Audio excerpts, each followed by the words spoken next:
Welcome to Kings of Kimuras, your one-stop podcast for everything from mats to the stars. Join us as we dive into the heart of Brazilian Jiu Jitsu, explore the thrills of MMA, and groove to the beats of music. But that's not all. We're also venturing into the unknown, discussing aliens and the mysteries of the cosmos. And of course, we'll be shooting the breeze, sharing stories, and laughs along the way. Get ready for a wild ride from a universe of topics. Strap in and prepare to explore the world of BJJ, MMA, music, aliens, and more. Let's roll.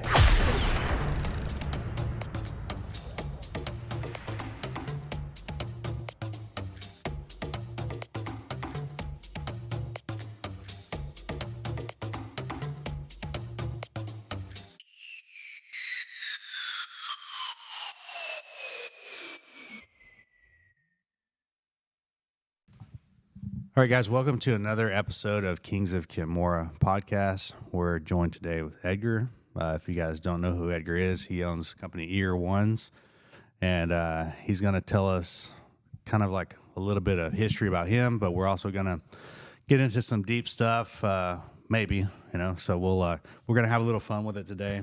I appreciate you joining me. We tried to make this happen like months ago, and it didn't work out, but like here we are today, so... tell us like a little bit about how you got involved with jiu-jitsu. Yeah, so I started jiu-jitsu back in 2017, July 24th. I know the exact date. I remember like that whole weekend of just being nervous. It was my 27th birthday, and I used to just go to the gym and lift, but it got boring, so I got really overweight, and I always wanted to try jiu-jitsu, and I held it off for a long time. Because I used to interchange jiu-jitsu and Muay Thai, and I had a friend that did both. And one day we were in the parking lot just play fighting, and he spin back and fist me so hard that he just scared the jiu-jitsu out of me. I thought jiu-jitsu was striking. Yeah. And so I was like, I don't want to do this. Fast forward years later, Joe Rogan, of course. I started hearing about 10th Planet. I started hearing about jiu-jitsu a lot more, and I kept telling my wife, like, man, I want to try this, but I would never do it. And on my birthday, Giselle, my daughter, was like 2 years old. She's starting to walk. I can't crouch over to play with her because, I'm always hurting. I'm overweight. And I said, I'm going to go for it. And I signed up on Friday for the trial class. My birthday was on Friday. I signed up for it. And then on Monday, put on basketball shorts, showed up. And then the rest is history, man. I was hooked. You never stopped since then, huh? No, I never stopped. No, and not only did I not stop, right from the get-go, I got so hooked. I was doing like 4 or 5 days in a row. And then I started staying for wrestling. I started staying for advanced. I used to get fevers at night from how much I was training and not resting and just getting beat up. And yeah, man, I was hooked. Yeah, I've had people ask me, were you, nervous for your first time? And, when I first signed up for a class, I don't remember when it was, but it was 5 years before I actually started training. And I backed out of it because somebody talked me out of it. But when I finally did sign up, I was a little bit older. I was in my mid to late 20s at that point.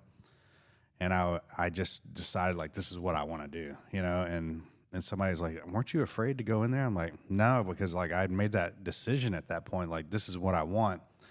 And it was a little bit easier. I'm not saying that there weren't some nerves or butterflies, but it wasn't to the point where I'm like, oh, I'm not going to go to do this. And then once you do it once, you're like, oh, that's not really that bad, And I repeatedly would show up, Yeah, the years leading up to it were frightening, right? All the times that I would say, oh, I want to try this, and I wouldn't do it. But when I signed up for the class and I actually committed to going, I went with the mentality, that day of class, saying it's going to be hard. I'm going to get beat up. But I got to try this. I got to try something new. And I walked in, and my coach at the time, Brandon, that gym did a really good job of who they placed at the door to welcome students in, because he made me feel welcome, walked us through the warm-ups. I'm out of breath and everything. But, man, it was I went with the intention of doing it for a long time. I knew it was going to be hard, and I just committed to it, and it doesn't get easier. You just get better with time. And as of now, it's one of my non-negotiables, man. I'll do this forever. Yeah, I started a new class here in our Plano spot. It's a 6 o'clock. It's just an intro to jiu-jitsu. And it's more of like a way for me to have a one-on-one with a first-time person, or maybe somebody that's only been training for a little bit, to like make it more of like a, like a friendly type of atmosphere, as opposed to, when you do a group class as a first-time student, it can be like overwhelming because there's people doing warm-ups and you have no idea what you're doing. You're looking around to like, no, you go first because you're not sure what to do. So I put that class in play because I can like, you do forming with people, right? Where you're like, why'd you get into jiu-jitsu? Oh, you got into it to learn self-defense. Okay, yeah, this is a instance that I had to use self-defense, or this is another student that had that same kind of, reason for starting jiu-jitsu. And you can kind of break down a lot of the movements and make it to where it's really easy to pick the stuff up, as opposed to like, just do a hip escape as a first-time person. You're like, what am I even doing? Like most people can't do that. So I feel like making it a friendly environment is like super key to somebody wanting to come back, Yeah, it's good you have that. I think as we get older, we forget how to use our bodies. Yeah. I remember it took me a long time to just figure out how to properly do a Granby or a shrimp or a proper forward roll, because you're sitting around all day, especially if you have a sedentary, how do you say it? Sedentary lifestyle, where you're just sitting in front of a computer all day. You literally forget how to move, how to crouch over. So yeah, I think it's really cool that you have that. I do remember my first time forward rolling. I don't think you ever forget this, because I face planted. It was like one of those like trying to look, and I did it in front of the entire class, and like my neck. And the coach just was like, yeah, don't do that. Like, okay, yeah, I kind of figured that out when my neck hurts, But I try to be very detailed in when I'm like explaining to somebody how to do something, because of all of like the mistakes or injuries that I've had throughout the years. So it makes it a little bit easier, I think, like having all those mistakes to teach people how to do things correctly. I used to roll off the sides, dude. Instead of going down the straight line, I'd roll and then I'd be in the next line over. And when you go backwards, I don't know if other people still get this, but I still get dizzy when I do forward rolls and backward rolls. I wonder if that's because you're holding your breath, though. If you, like, as you're rolling, if you blow out, that's something that I kind of like picked up training with J-Flow not too long ago. Of like, it's like weightlifting or anything, right? When you hold your breath, that's when guys end up like passing out and stuff and getting dizzy. But if you're like exhaling as you throw, or exhaling as you roll, or exhaling as you're being thrown, you're more likely to like not be tensed up, Yeah, I didn't even know that. I didn't even know you could do. Well, yeah. I didn't even think about like the breathing aspect of it. Which again, man, there's just so much to jiu-jitsu. You think you're getting better, and then you learn something completely new, and you're like, I've been doing it wrong this entire time. Yeah, there's I've had stuff like that for sure too. Or it'll be like you go to a seminar or something, you pick up like one little detail, like, man, I've done this move my whole life, and now this guy's changed the way that I think about things. Yeah, definitely. So how did you get involved with the company Eagrones? Like, obviously, you started training jiu-jitsu. And I assume you like saw a need for like good quality gear, right? Yeah. So my background is in art and graffiti, and when I was in high school, I wanted to start a t-shirt company. Like I was a big fan of Mark Echo, South Pole, like a bunch of these graffiti brands. And when I graduated high school, I went to graphic design school for a little bit, and then was pretty much only able to do it for 6 months because I couldn't afford to stay in the program. And I immediately had to start working. So I kind of just, pushed it off to the side, but like art never left me. And when I started doing jiu-jitsu, I was buying a bunch of rash guards with art that I liked. But the quality wasn't all that great. And then one day, one of the owners of the jiu-jitsu academy that I was training at was there, and at the end of the class, he kind of gave a speech to the entire class, essentially speaking about, to if you have a goal in life, or if you have something you want to accomplish, like just go for it. Don't just clock in 9 to 5. Like figure out what you want to do and pursue it. And in one of the examples that he gave, was actually the brand Newaza and Phalanx, and both of those brands come from the school that I come from. Okay. And so for me, I don't know, something like a light bulb just clicked. Like, well, if they came from here, so can I. Like, I can do something too. And my intention was just to create a rash guard for myself with art that I wanted to make on a rash guard that felt good for me. Yeah. Like, and you the bug hits you and you're like, oh, I want to start a brand. I want to go into retail. And but my trajectory took me differently. And I did some releases, but I started getting asked more for design work from gym owners. And because of my background in project management, I was able to just get shit done really quickly. I guess a lot of people were dropping the ball in that, and I was able to get shit done. And one referral from one academy led to another, and my whole business pivoted and shifted over to where now I only focus on wholesale. Yeah, that's cool, man. Yeah, I think it's always inspirational to see somebody like follow their dreams. You know, like speaking from experience here of like somebody that had a normal 9-to-5 job and then jumped into like doing what I love. What do you think like sets your product apart from a lot of these other companies? Yeah, I think. Well, our art is definitely I've started saying we a lot lately, and it feels weird for me because for a long time it was just me operating by myself. But I've recently brought in people to help me, whether it be with art, whether it be with operations. I often joke when people say like, you know, what's your role at Eagrones? I'm like, oh, I'm the owner, founder, designer, janitor. Like I do everything. But I brought some people in to help me, and we're just a get shit done company. So we've really established ourselves and have gotten the reputation of when somebody needs something urgent for a competition, or you know, like their school has an event coming up, as long as it's within a reasonable timeline, they can usually count on us to get it done. You know, I'll be perfectly honest with you. Like the rash guards that we make, they're of high quality, but they're not custom made like fabrics or anything like that. They're fabrics that you can get anywhere else. It's just that we've taken the time to source good materials, work with good manufacturers, and really dial in our design process so that we can be very efficient and, you know, turn projects around really quickly and help people boost their revenue. Because a lot of time, these are huge investments that academy owners are making. Yeah. And for people to just drag along, take their time to give them the designs, bring the artwork or bring the actual product, man, it just kills. Yeah. Do you, you know, the first time I ever saw your rash guard was Tony Oviedo had made one, and I had done like a pre-order with him. And I just felt like the difference of the quality of the rash guard is like a much softer material. Did you ever like travel to your source to like look at their products, or you just everything is like through communication online? Yeah, so far it's all been online. I have plans to travel out there pretty soon.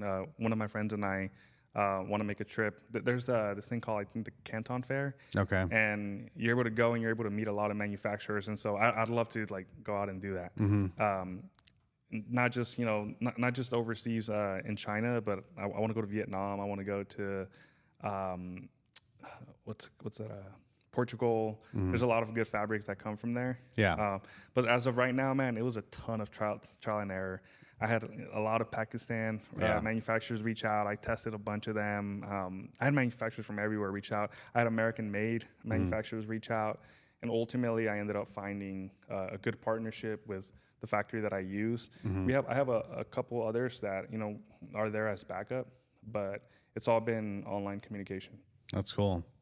Can you talk about like what the blend of the fabric is that you use, or is that like proprietary type of information? No, it's so I don't know the specifics. Like the blends are usually anywhere from like an 83 polyester, 13 spandex. That's usually like the stuff that you see, and it'll interchange. It'll be like 82 18, 87 13. And what I've noticed the difference is just how thick or how thin the fabric actually is. Okay. I know that my fabrics come from Italy, as well as some of the bigger brands, because we go through the same source. It's just that we all have a different way of working. The way I like to explain it, you know, when I speak to clients, because, you know, oftentimes they'll bring up like, well, you know, your brand and another brand, the fabric's the same. And it's like, you know, a lot of us will source from the same material. Yeah. Sharing secret information here. we'll source from the same place, but it's ultimately like, who do you want to partner with? You know, who are you going to trust to deliver on your project? Yeah. And so that's where we really stick out. And a lot of that also has to do with the fact that we wanted to just do wholesale.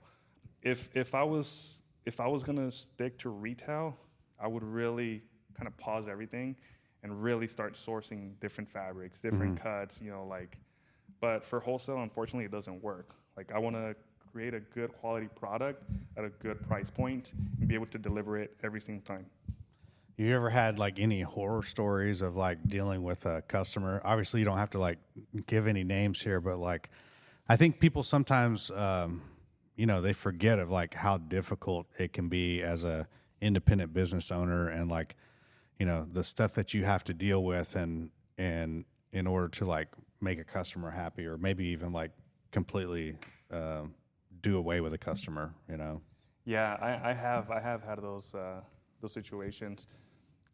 I think a lot of that happened at the beginning when I didn't have a process, you know, written down and established, and I would essentially just be a yes man. Like, hey, can you do this design? Yes. Can you do it for this much? Yes. You know, you don't. Cause I struggled a lot with imposter syndrome when I first started. You know, I was like, I'm a white belt doing rash guards for all these black belts.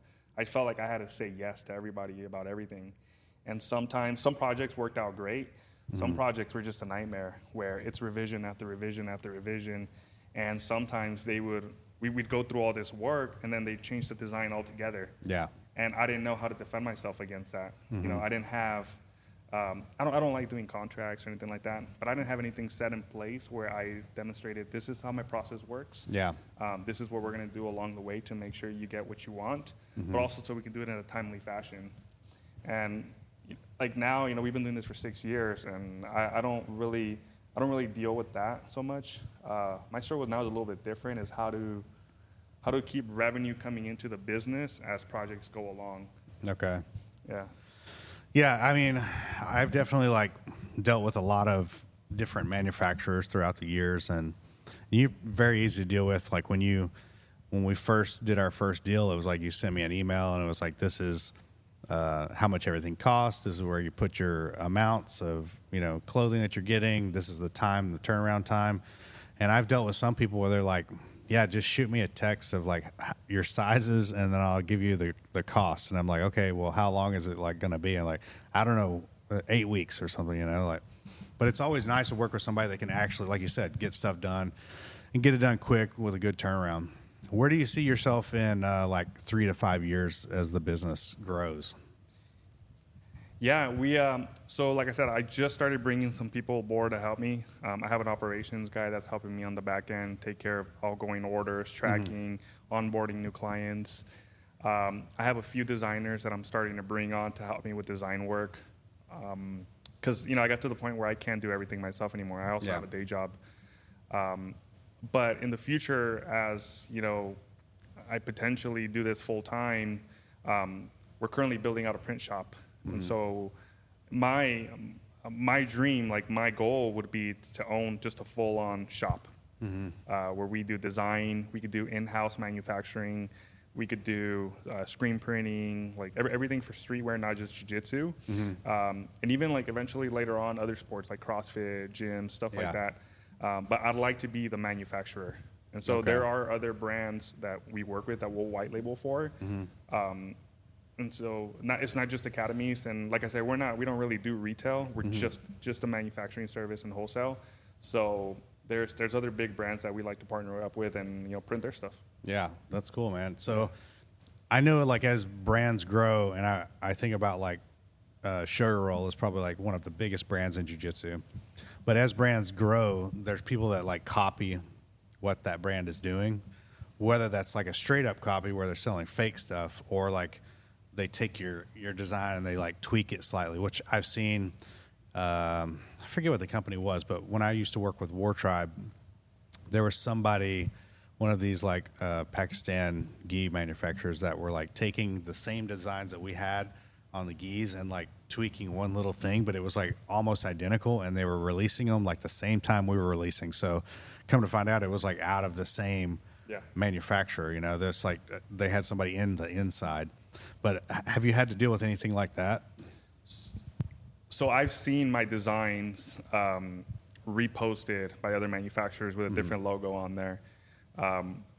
That's kind of the wild west of it, right? Because if you're dealing with an overseas manufacturer, you don't essentially have any rights.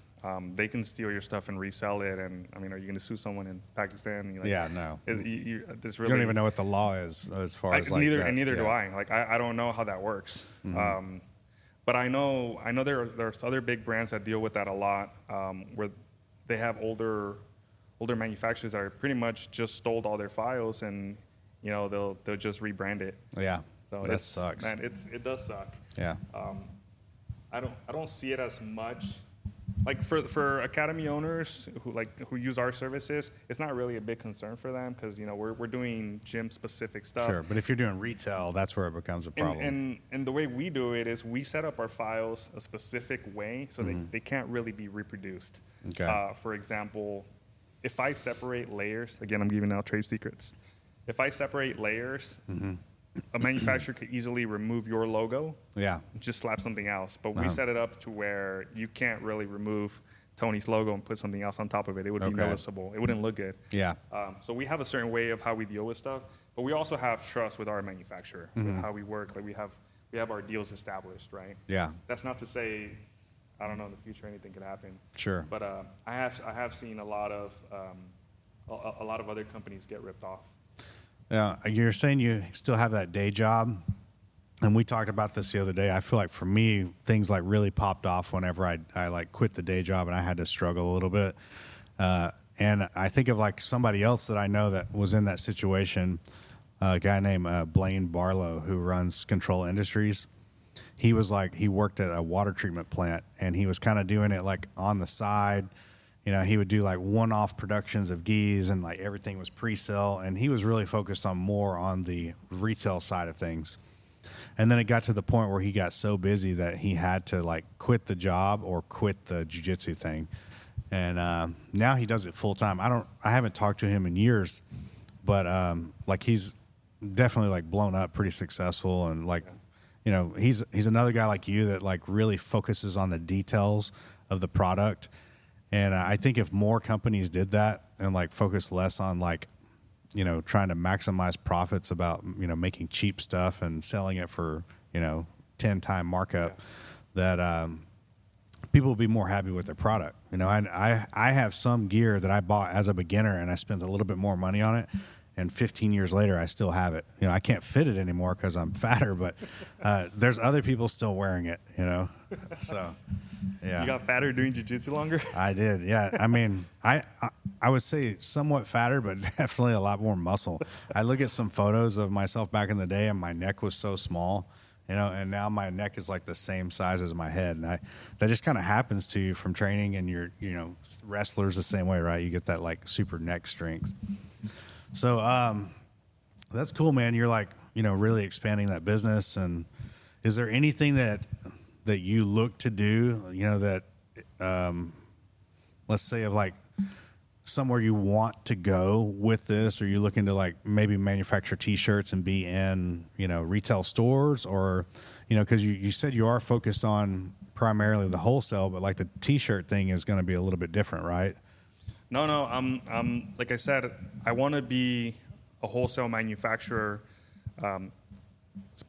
for academies, for gyms and stuff like that. Like I don't necessarily want to get into retail. So even the T-shirt part is going to be all wholesale. We occasionally will do some designs, or I have some cool artwork that I want to keep for myself, and I'll do a shirt. But I don't really have intentions of creating an Eagrones brand that's in retail stores or anything like that. Neither with the T-shirts, nor with the jiu-jitsu stuff. Sometimes I just go back to the beginning, man. Like I just wanted to make cool shit for myself and my friends. Yeah. And my friends want to purchase it and it supports me, and that's great. But my focus is helping other academies boost their revenue, like make wholesale stuff for them and be able to provide those full services. Because for years, that's the one thing that I would get asked for a lot is, hey, when are you going to do T-shirts and hoodies and hats? Well, let us know, because we like the way you operate with the NoGi stuff. We want to do all the other stuff too. Yeah. And ultimately, if I want to leave my day job, I have to be able to, support my family, and Sure. offering a full service like that might be a way that's going to help me. Yeah. So you started in California, right? Is that where you grew up? Is like out in California? Yeah, born and raised Southern California. Yeah. What brought you guys to Texas? Oh man, the world, dude. Yeah. Yeah, all the lockdowns, just seeing how the world was turning. Uh-huh. So I was born in Pomona, raised in Paris, so Inland Empire, and I grew up there. And where we're from, like, it's all good, man. Life is still pretty cool, even with all the craziness you hear. It's like Southern California is still pretty awesome, but it's just really expensive. And so around 2000, Giselle, my daughter, was born in 2015. Like in 2016, 17, my boss at my day job, they had a board meeting, and after that we all had dinner, and they jokingly said, "Hey Edgar, what do you think about Texas?" And I'm like, "What do you mean?" He's like, "Well, we want to expand markets, and we think you're a good fit." And I'm just a tech service guy. Like, I'm not a sales rep or anything. I was like, why would I go to Texas? Yeah. I had also just gotten an apartment in Costa Mesa, just like right by the beach, dude. Like, I was like, I'm not leaving California. Uh-huh. Fast forward years later, I have 2 kids now. I don't live by the beach anymore, and reality hits, and you start noticing things. And my cousins and I used to joke about moving to Texas. This is like 2008, 2019. Well, when 2020, when everything shut down, I still had to travel towards the end of the year, and one of those trips was to Texas. And we came out, I did a lot of work in East Texas, and my colleague at the time told me to visit North Texas at the end, and Melissa. And so I did that, and when I did a drive on the 75 past Richardson, like just coming all the way up, I just really liked this area, and I reached out to her, and I was like, "Hey, how much help do you need out here?" And she's like, "Why, do you want to move here?" And I was like, I'll consider it. Yeah. So I called my wife. I told her, like, "Hey, we've been talking about Texas. California's a little too expensive now. We like to start our life, and we like to start fresh too. Yeah. What do you think about going out there?" And she said, "Yeah." We flew out. We saw areas in Fort Worth, Austin, the Dallas area, and then ultimately we ended up picking North Texas, and man, we loved it, dude. We've been here almost 4 years now. What's been the biggest challenge, like, since moving here? Do you feel like obviously the weather is completely different, and I think sometimes people, they move to North Texas and they're not used to like the storms that come through here, that might be like, I would think somebody moving here would be like, man, the storms, we didn't anticipate like how crazy they can be. Is there anything you can think that's like, I didn't consider this when I moved here? Tornado warnings are the only thing that ever make me say, like, we're moving back. Like, and we'd say it jokingly. I mean, it's terrifying at the moment. You know what I mean? You're hearing the alarms and you're hunkered down because we have earthquakes in California, but I guess I'm just used to them. Like, earthquakes don't really scare me, but tornado warnings, man, it's terrifying. And so we'll often say, like, man, why do we do this? But other than that, we're used to the weather. It doesn't bother us anymore. It's just the food and our family. Okay. This podcast like covers a lot of different topics, and one that we have in our promo that we really haven't talked too much about is aliens. And I always get people asking me, like, when are you guys going to talk about aliens? So this is it right here. No pressure. Yeah. I think that,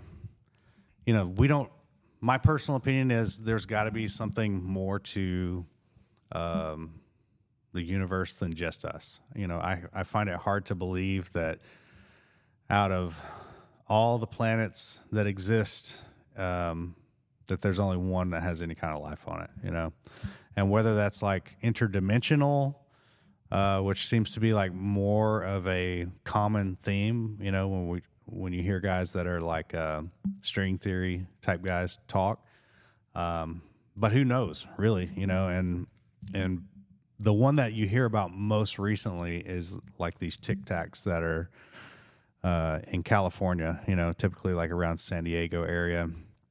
But they're like, it seems to me like they're drawing some type of energy source or something from the water, and it could be even like it's one of the U.S. militaries. If you think about like, why is it always appearing by military bases?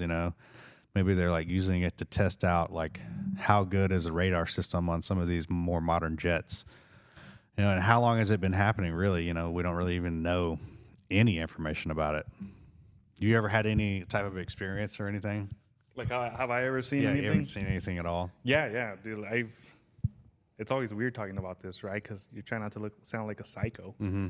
But so when I used to live in Southern California, I used to commute to LA, and there was an incident where it's, you know, if you're from Southern California, you know the 60 freeway to LA, and I'm near Ontario around Chino Hills, and I don't know if there's a military base around there. Mm-hmm. There's March Air Force Base in Moreno Valley, which is by where I used to live. I never saw anything there, but this one time, like early in the morning, I'm going to work, and we're in traffic, and I'm driving westbound towards LA, and I look up, and there's a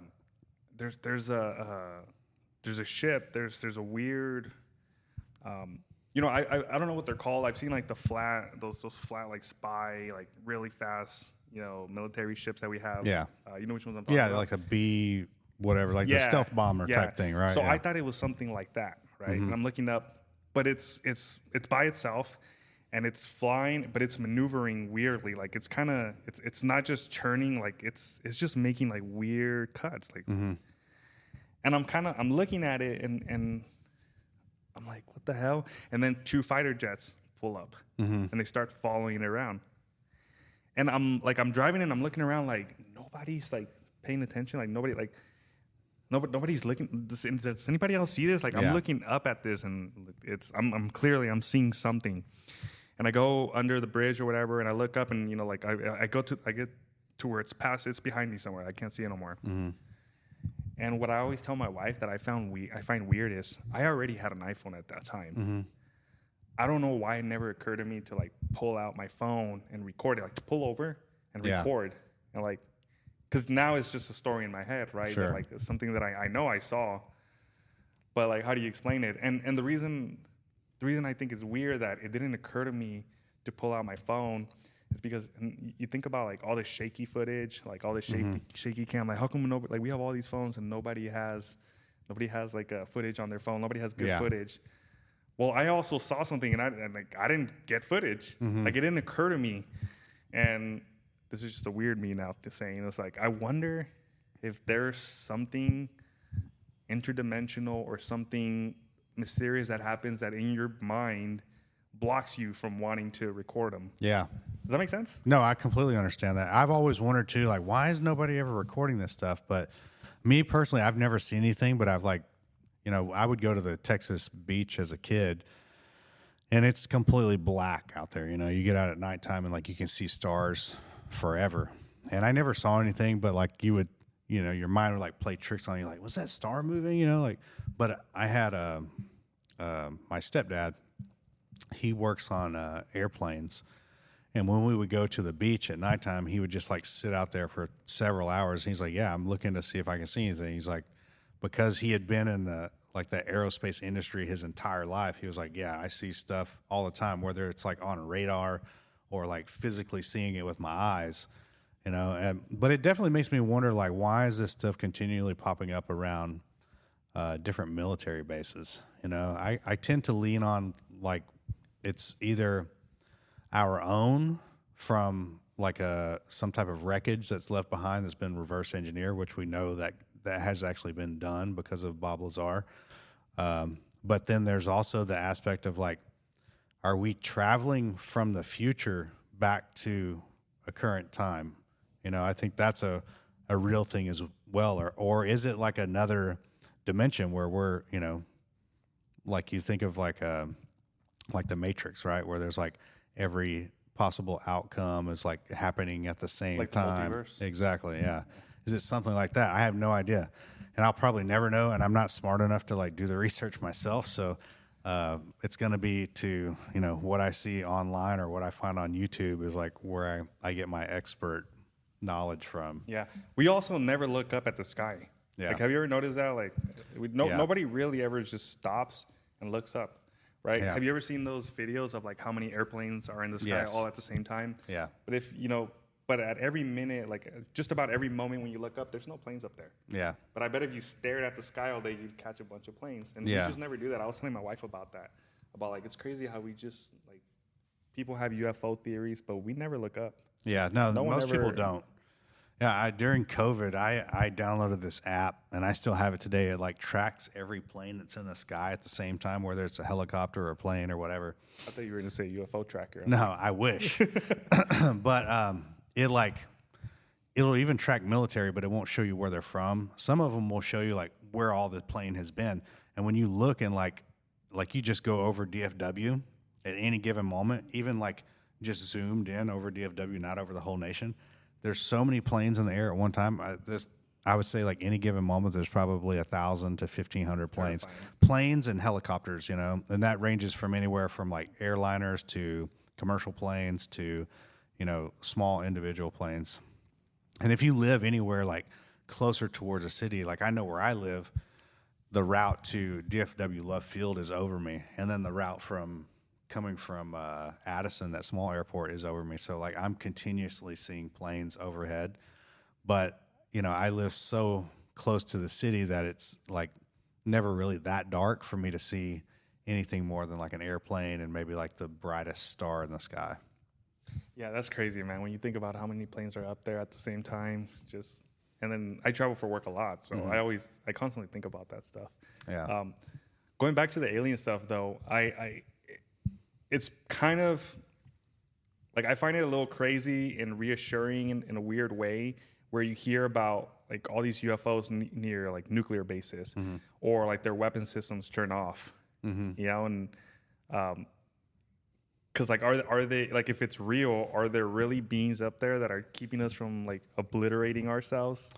I don't know, man. I mean, it could, like I said, it could be us testing out this technology, but I've also heard in Russia they had like a similar instance where there was a potential like nuclear launch, and it was like completely shut down by one of these crafts. I think the most recent like event where a lot of people saw something is that Brazil event. I think it's like Virginia or something like that, where there was like a whole school of elementary kids saw some kind of being and saw a spacecraft land. And there was even a police officer that made contact with the being and like died from some type of bacterial infection. Yeah, it was like a tall, lanky being, something like that. Yeah. And that you can watch that documentary. I forget what it's called, but I bought it on, any stuff like that comes out, I buy it and I watch it.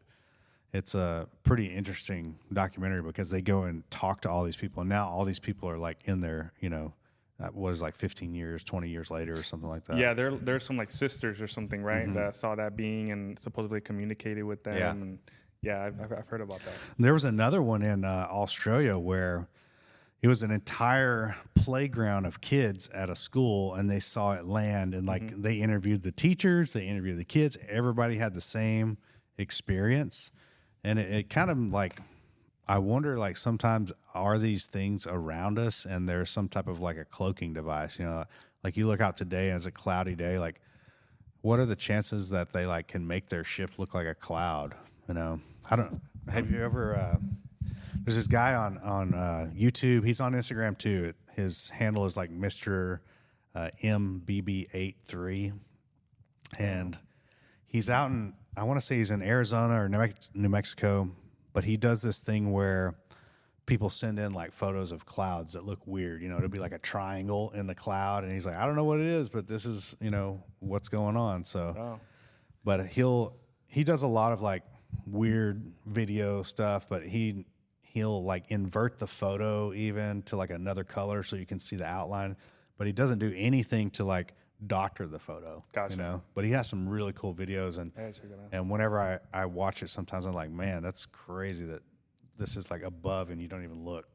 Well, I mean, you'd have to imagine if there are beings that are that intelligent, or I mean, again, and even if it's just our technology that's just way more advanced, I'm sure they can cloak themselves. Yeah. Right? Like, I'm sure. I always wondered, like, when you do, so like when you see cave drawings and there's like weird creatures, they obviously saw something to for them to be able to draw that, right?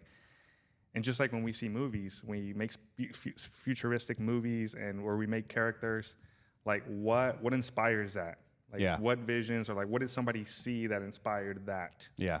I always feel like we're able to create something based on something we already saw, whether it's just passed on genetically or an experience. And so in movies, when we make these futuristic crafts or in comic books where we see these crafts that like they're cloaking themselves, like where did that idea originally come from? Yeah, I have a theory on that with the movies and stuff. I feel like, the CIA has been involved in for years with like kind of like indoctrinating people to make them more comfortable of like accepting something that may happen.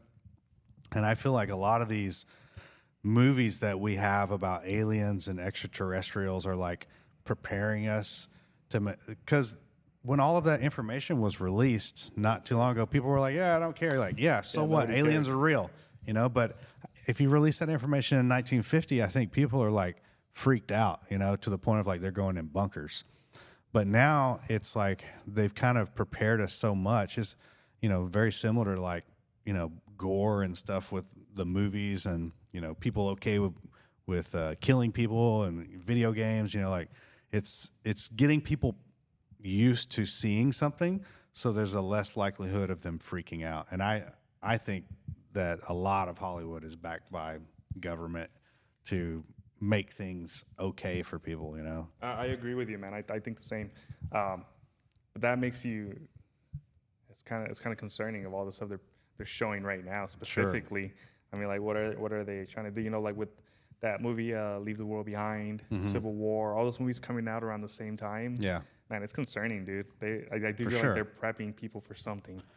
Yeah, I mean, they've got to definitely be. And you hear somebody like Tom DeLonge, who, I don't want to be like, he's the guy we got to listen to.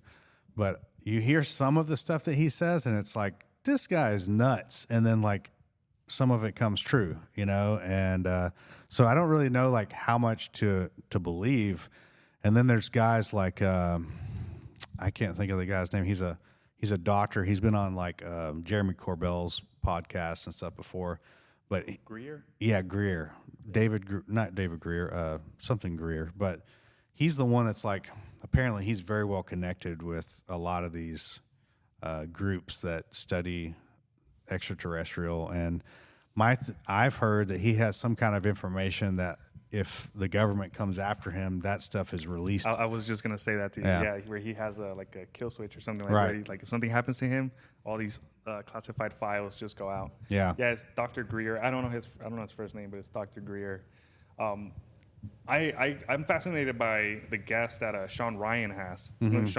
So Sean Ryan, like he'll have military guys come in and they'll talk about encounters that they've had, or there was a guy who. Him and his father encountered something. Yeah, the Special Forces guy. He was not only Special Forces, he was Delta Force, which is like the elite of the elite. Yeah. He's the one with the father, right? Yeah. Where they saw something and then they essentially made him not talk to each other anymore. Yeah, and they were trying to kill him or something. It was some type of device. So they invited, his father was like a contractor where they would do work for the military. And they asked him to come in and build a shooting range indoors. And when they walked past this certain room, there was some type of big obelisk, and the guy was like manipulating it with his hands. We're talking like 40 foot long, 8 foot tall, 8 foot wide, something one person can't move. And they went and they looked at the shooting thing, and when they came back, the room was completely empty. And they asked them to sign a NDA, and they kind of like balked at it and didn't sign it. And the next day they show up to their shop, and all their equipment is gone. All their bank accounts are cleaned out. Like everything is gone. His dad basically says, like, don't ever talk to me again. I think something happened, obviously, with the dad where he's like, if you talk to your son, we're going to kill him. Is kind of what it seemed like, But he didn't have that information. And then the same guy that he saw there tried to kill him off of a jumping out of an airplane, And he saw that guy like a few times. His dad died. The guy showed up at his house. And, for sure there's like there's people like that, man. And I've heard a lot about those Delta Force guys that they're typically like sociopaths. You know, they're looking for like guys that are loners, that are okay with killing somebody, even killing like their best friend or their family. You know, and those type of guys are the ones that they put in those positions because they know they're not going to talk to anybody. You know. Yeah, that's insane. There was that other guy that I don't know if he was a Marine or he was another SEAL, and they were in one of the rainforests in Ethiopia, where he talks about how him and his platoon essentially came across some type of containers, and they were essentially like feeding it to a ship. Yeah. Did you hear that one? Yeah, but it was like people, right? Yeah, like there was like people in the people. containers. Yeah. It was like all these kidnapping cases, and they were putting them in containers, but it sounded like they were feeding it to a ship. Yeah. Yeah, some type of like, you know, one of those triangular type ships is what it kind of just... and it would just take off into the ocean. Yeah. That's crazy, man. There's got to be stuff out there that we fully don't understand, you know, and what is like... Why are they keeping people out of Antarctica? You know, I mean, I'm not like, I'm going to go vacation to Antarctica. But if you look at like any map, it's like really not, there's no detailed information. You can't physically go there as a person. You have to be, you know, on some type of work crew to be able to get there. So like, what is going on down there? You know, why is there a giant research group in Antarctica first of all? And my understanding, it's like a complete village, you know? Yeah. So what is going on down there? Probably a bunker, dude. They're at the end of the world for all the elites. Yeah, could be. Or it could be they're unearthing some ancient technology down there and they don't want anybody to see it. Or it could be a giant ice wall blocking us from falling over the earth. It could be. We'll never know because I'm not going to make it down there. You know? Neither am I. I have no interest. You know, there's like some old stuff of like there's some colonel that was in the military that was in charge of some expedition to go to Antarctica, and we're talking like the 1940s or 50s. And he went down there and he wrote about like seeing tropical forest and stuff, you know. But I don't, you know, again, there's no like photographs or videos to prove that. But this guy was a colonel in the United States military. And I can't remember what his name is, but he was the first guy to do like an expedition down there to Antarctica. Yeah. Dude, I used to be very close-minded about all this stuff. Like I used to think like, oh, this is dumb. Like why would people entertain this? Why do people even care? And this is even like before my so-called encounter, right? Which for all I mean, it could have been a military ship. Yeah. But I have an uncle, and he's Christian. Like he's of the belief, like from Nicaragua. Dude's never been like, he's never been crazy or like he's never had outlandish thoughts. Just a traditional, typical man, like you know, and fully believes in the Bible and whatnot.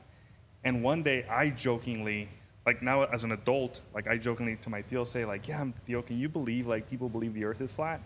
And I shit you not. He looked at me straight in the face and he says, the earth is flat. And I can prove it to you. And I'm like, oh shit, wait, what? And that was one encounter. Another encounter, same uncle, again, like he's not a conspiracy theory. He's not like that type of like a goofy dude or anything. And I asked him, like, we were talking about, there was a whole flat earth thing, and then there was UFOs things. And then in one conversation, I don't remember what he was telling me, but he was saying something about, like, a reunion, like, or some type of medical conference where they were talking about dinosaurs. And there was a guy from Kenya, like, from deep in the jungle, like, he's there on this conference, and he's talking about dinosaurs as if, like, no, they're still there. They're all hidden. Like, they're, like, dinosaurs aren't extinct. Yeah. But like he went onto this tangent, and he didn't want to like discuss too much detail because I could tell like he was gonna think he knew I was gonna think he was crazy. But that to me like kind of made me start like just questioning, like wondering stuff like, well, then I wonder like if he thinks if this guy, one of the most logical people that I know, because again he's not an illogical person. If he believes this stuff, then it piqued my interest to start looking into things. I don't believe the earth is flat.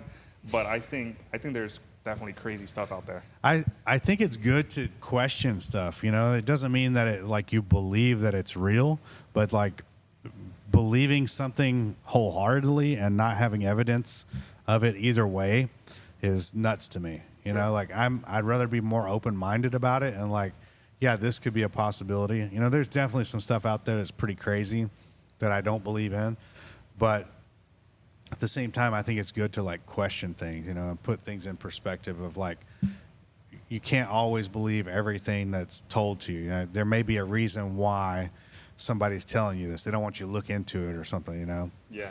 Some people just go overboard, man. Some feel like that's all they talk about, all they dive into. Yeah. And I think it's cool to escape for a little bit and kind of hear these crazy thoughts. Like while I'm working, you know, listening to a podcast, and I'm hearing guys talk about this stuff, and it kind of sparks your interest to start looking into it. Mm-hmm. But I don't really dive too deep into like, are aliens real, or is the Earth flat? You know, are we being teleported, or you know, like I don't.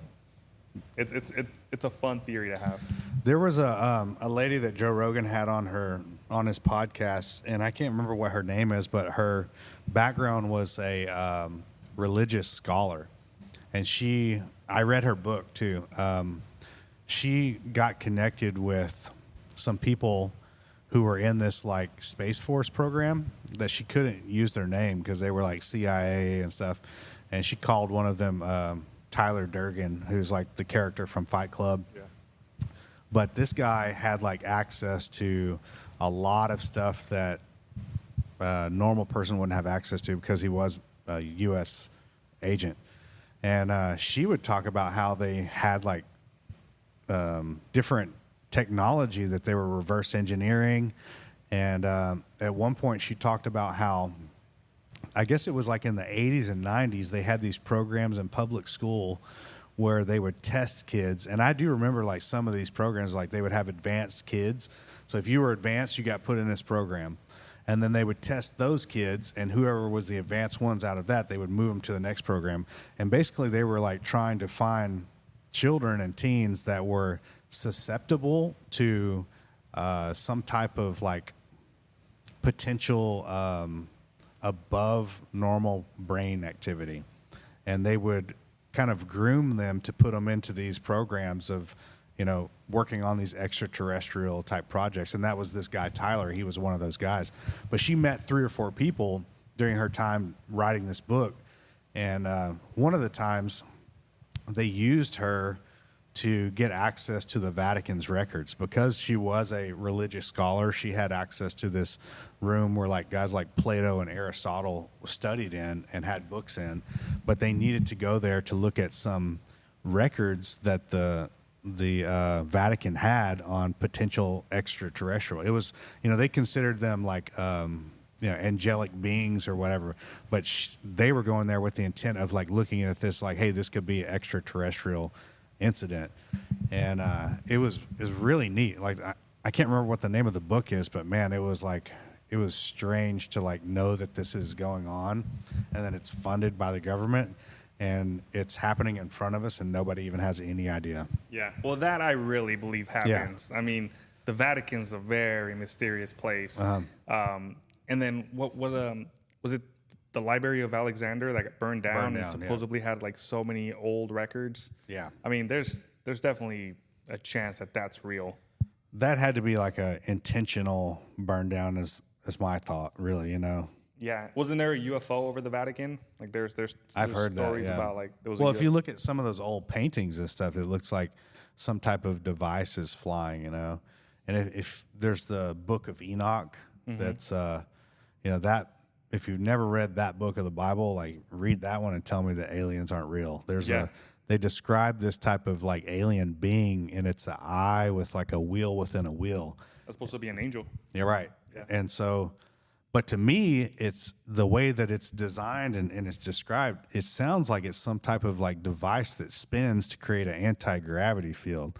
You know, like almost like one of those, you remember those things you would like spin them, and it was like a rotating in different directions, almost kind of like a what is that device where like I think it was Darwin like drew it, where it's the guy out like this. Yeah, and it's like the circle. Yeah, the circle. I don't know what it's called, but I know what you're talking about. It almost looks like that. You know, that book that I was talking about it's called Encounters by D.W. Paulsuka. Send me that. Yeah, it's a really good book. I highly recommend it. Well, man, we covered like a bunch of topics here. You know, we even got some aliens in here. So for you alien guys, listen to this podcast, you're going to enjoy it. I appreciate you coming out, man. We'll have to do this again sometime, and at some point we'll have this podcast big enough where we're doing like 2 or 3 guests at once. I think that would be a lot of fun. More like a hangout. Maybe we'll watch like some type of alien documentary and comment on it, Yeah, that'd be really cool, man. I'm glad we finally got to do this. Yeah, man. So, appreciate you guys tuning in. And this episode, make sure you like, subscribe on all platforms, and it'll be out soon. Thank you guys. Appreciate it. And that's a wrap for today's Kings of Kimuras episode. Thanks for joining us on this epic journey. Remember to keep training, stay curious, and always be ready for the next adventure. Until next time, keep your guards up and your minds open.